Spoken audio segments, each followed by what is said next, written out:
Bonsoir mes chers frères et sœurs, c'est votre ami le docteur Samuel El Wabantou pour l'exhortation de minuit.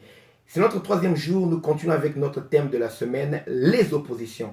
Aujourd'hui, je vais parler des oppositions internes.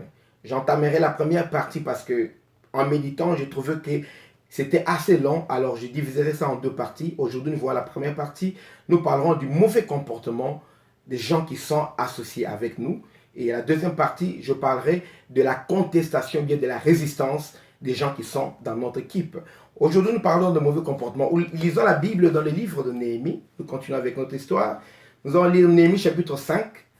Nous lirons le premier verset. Ensuite, nous sauterons pour lire à partir du verset 7 jusqu'au verset 13. Bien sûr, chez vous, vous pouvez lire toute l'histoire. On continue. La parole de Dieu déclare: il se leva de la part des gens du peuple et de leurs femmes de grandes plaintes contre leurs frères les Juifs. Verset 7. Je résolus de faire des réprimandes aux grands et aux magistrats et je leur dis, là c'est Néhémie qui parle, quoi?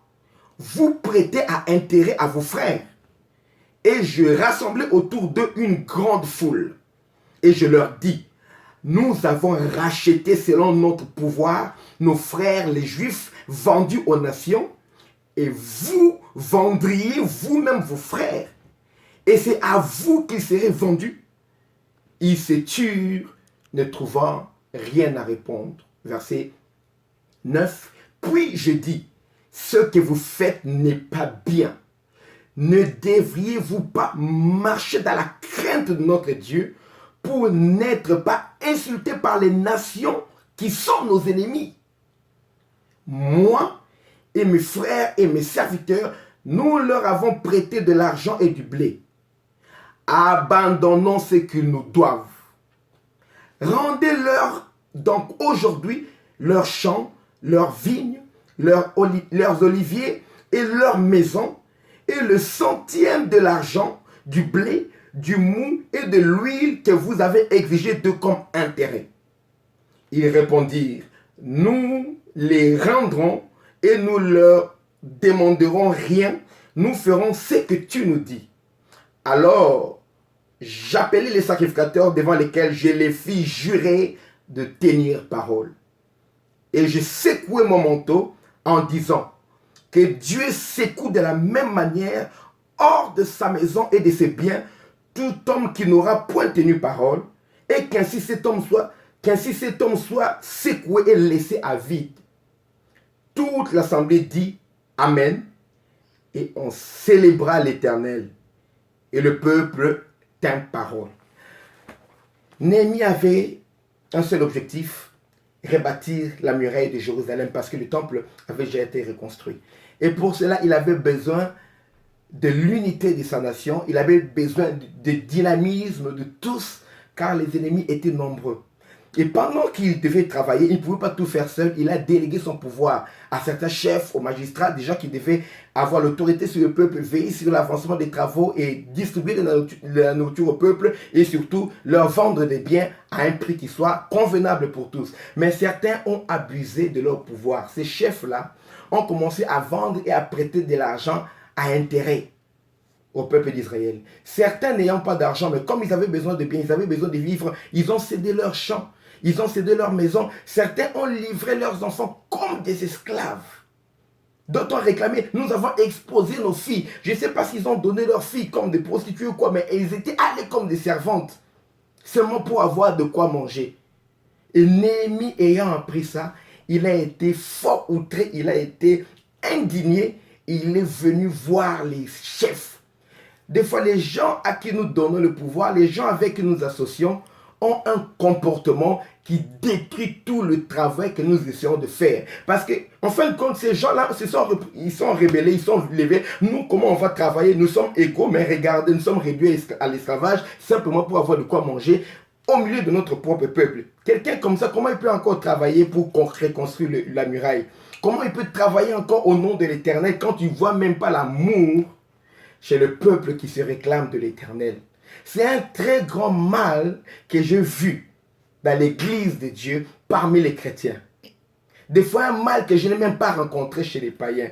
C'est normal qu'un païen nous insulte. C'est normal qu'un païen parle du mal de nous. C'est normal qu'un païen veuille nous escroquer. C'est normal qu'un païen soit méchant. Mais c'est que nous voyons les chrétiens, c'est qu'ils sont en train de se faire entre eux. Non, tu ne peux pas croire. C'est qu'un pasteur peut arriver à faire à un autre pasteur.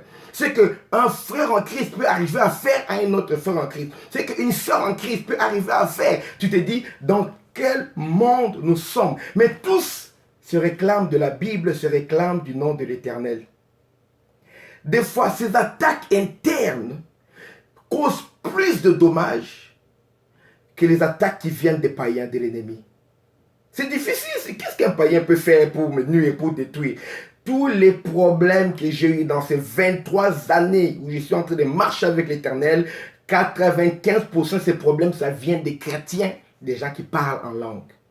Moi, personnellement. Et je ne suis pas le seul. Ces oppositions internes, ces dissensions ne peuvent pas nous aider à avancer dans les projets que Dieu nous a confiés. Pour nous, les chrétiens. Des fois, c'est plus dévastateur. Tout ce que nous endurons de la part de ceux qui sont censés être dans la même équipe que nous. Bien-aimé, tu as des employés dans ton entreprise. Tu apprends que ceux-là qui sont en train de saper la réputation de ton entreprise, de ta société dehors, ce sont les gens à qui tu as confié des responsabilités. Ils parlent mal contre toi. Quand les gens te voient comme quelqu'un de responsable, quelqu'un d'avenir, ils disent, oh, lui là, vous les voyez d'extérieur, moi je connais. Tu prends des gens que tu loges dans ta maison. Tu apprends maintenant dehors, tout ce qui passe dans ta maison, c'est eux qui racontent pour détruire ton image. Des fois, ces oppositions internes là sont très, très, très dangereuses. Ça peut nuire à la vie de quelqu'un. Tu commences un projet de mariage, tu parles à ta copine, à ton ami, ta meilleure amie, ton meilleur ami, mais c'est lui qui commence à dire, lui, tu vois là, c'est un paresseux, moi je le connais. Je comprends même pas comment tu arrives à le supporter, comment tu arrives à la supporter. Moi, je la connais depuis longtemps. Aucun homme ne peut rester avec elle. Lui là, aucune fille ne peut rester avec lui.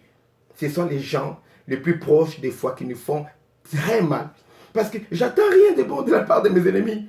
Quand un ennemi est gentil avec moi, je m'étonne, je me mets sur mes gardes. J'attends de mes ennemis qu'il y ait l'adversité. Mais on ne s'attend pas d'avoir l'adversité chez les gens qui sont proches de nous. Alors, pour aller rapidement, quand tu vois des oppositions internes, tu entends des gens qui disent, qui foncent ceci, qui parlent. Fais comme Néhémie. Il y a 3 étapes pour résoudre ce problème. Si ça marche bien la première étape, tu peux aller. Deuxième étape, ça marche bien, ça va. Si ça ne marche pas, on va aller jusqu'à la 3e étape. Écoutez, premièrement, qu'est-ce qu'il faut faire? La confrontation. La confrontation, c'est quoi? C'est mettre 2 personnes ensemble pour comparer leurs dires, pour comparer ce qu'ils ont eu à dire, pour tirer des points de ressemblance, des points de divergence. La confrontation, c'est également quoi? C'est mettre quelqu'un devant un problème, devant une difficulté pour qu'il puisse en faire face. Quelqu'un a dit ceci, a dit cela, mais lui, devant ce qu'il a créé comme problème, qu'il puisse faire face à ce qu'il a généré comme problème. Appelle les gens. C'est important de confronter. Quand tu tiens la personne, elle est à côté de toi, ne dis pas, je laisse passer. Non, confronte. Mike Murdock dit, la confrontation, c'est un essai.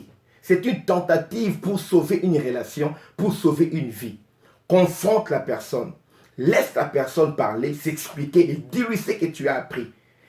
Si vous arrivez à confronter, si les points de convergence arrivent, c'est bien. On voyait la même chose, mais on le disait d'une autre manière, ça va, vous continuez. Mais s'il y a des divergences, allez au point de 2e étape. Qu'est-ce qu'il faut faire? Il faut qu'il y ait maintenant un dialogue. Bon, on s'assoit. Tu sais déjà que maintenant, j'aime pas ça. Je sais que tu n'es pas d'accord. Maintenant, je sais aussi que tu n'es pas d'accord. On fait quoi? Mettez les choses sur la table. Dialoguez. On dialogue avec quelqu'un qui est supposé être la partie adverse. Je vais parler en détail. Le dialogue, c'est important entre les ennemis. Entre amis, on fait que des concertations. Entre amis, on fait que des discussions. Entre amis, on fait que des échanges. Mais avec un ennemi, on dialogue. On sait qu'il est contre toi. Je sais aussi que je suis contre toi. Mais maintenant, nous allons voir quel est le point de divergence. Comment on peut marcher ensemble. Vous dialoguez. Si tu arrives à gagner ton frère, comme a dit Jésus, c'est bien. Vous continuez ensemble. Ok, on fait table rase, on évolue. Toi, on tire les leçons de cette expérience pour que ça ne se répète pas. Mais si vous n'arrivez pas à vous mettre d'accord, 3e étape, il faut être ferme. C'est quoi? La séparation. séparez-vous. Dieu est contre la division, mais Dieu n'est pas contre la séparation. Deux personnes ne peuvent pas marcher ensemble s'ils ne se mettent pas d'accord. Si vous arrivez au troisième état, vous voyez que vous n'êtes pas toujours d'accord, séparez-vous. Restez unis en Christ, unis dans la foi, séparez-vous. Va faire ton entreprise, comme tu ne veux pas marcher avec moi, sépare-toi de moi. Tu n'es pas d'accord avec le choix que j'ai fait pour mon mariage, on ne peut plus rester amis, mais nous restons, la relation est là, tu es comme un frère, une soeur. Mais va de ton côté, moi j'irai de mon côté. C'est qu'Abraham a dit à Lot, on est frères, qu'on ne se batte pas entre nous. Si tu vas à gauche, j'irai à droite. Sépare-toi donc de moi. Appliquez cela, appliquez cette sagesse, et vous allez réussir à vaincre les oppositions internes qui sont générées par le mauvais comportement des gens. Et demain, nous parlerons des oppositions internes qui sont des résistances ou des contestations. Bien aimé, la contestation interne, la résistance ou la rébellion peut détruire tout un projet plus que même ce que peut faire comme dégâts dans votre vie des ennemis. Vous pouvez lutter ensemble contre un envahisseur pour défendre votre pays, vous le mettez dehors. Il voulait prendre une partie du territoire, vous arrivez à le bouter dehors, vous restez ensemble. Mais ensemble, là-dedans, si vous n'arrivez pas à vous mettre d'accord, le conflit interne peut être ravageur et ce conflit peut faire éclater votre pays en petites nations, en petites régions. Il y aura le tribalisme et le régionalisme et puis votre pays vole en éclats de sorte que la nation telle qu'elle était n'existe plus. Vous avez résisté à ceux qui vous ont envahi, mais vous-même, vous arrivez à morceler votre pays en petits morceaux parce que vous n'arrivez pas à vous entendre. Des fois, les oppositions internes peuvent être plus ravageuses que les oppositions ou bien les attaques de l'ennemi qui vient de l'extérieur. C'est demain que nous allons voir cela en profondeur. Les oppositions internes qui sont des résistances, qui sont des contestations et qui sont des rébellions, surtout par rapport au ministère dans le Seigneur. Que le Seigneur vous bénisse abondamment. Je vais prier, Seigneur, pour ceux qui rencontrent des oppositions internes, donne-leur la sagesse, la patience, pour savoir confronter les gens qui s'opposent à eux. Donne-leur le discernement pour savoir à qui ils peuvent parler, à qui ils peuvent confier leurs secrets. Donne-leur le discernement de comprendre ce qui se cache dans le cœur des gens, pour savoir à qui ils ont affaire, savoir s'ils doivent continuer avec eux et ne pas continuer avec eux. Mais laisse, Seigneur Papa, le souci de l'unité de Christ, l'unité du corps de Christ, l'unité de l'œuvre de Dieu, Papa, puisse être, Seigneur Papa, la raison primordiale de leurs actions, de leur entreprise, de leurs projets, au nom de Jésus-Christ. Qu'ils fassent tout par l'unité, par l'amour, pour que ton nom soit glorifié. Que nos ennemis ne nous insultent pas, comme a dit Néhémie, en voyant comment nous exploitons les uns les autres, comment nous haïssons les uns les autres. Tu as dit, si vous aimez les uns les autres, c'est alors que le monde connaîtra que vous êtes mes disciples. Donne à tes enfants la grâce, la force de vaincre les oppositions internes, de conserver l'unité de l'esprit par le lien de la paix. Et le nom puissant et précieux de Jésus, j'ai ainsi prié. Amen. Merci beaucoup d'avoir suivi. Nous continuons demain, deuxième partie du message sur les oppositions internes. À minuit, heure de Paris, nous allons bien sûr partager la parole de Dieu et j'invite en attendant tout le monde à suivre les instructions de minuit, à partager ces vidéos et bien sûr, tout le monde à retourner à la parole. Dieu vous bénisse.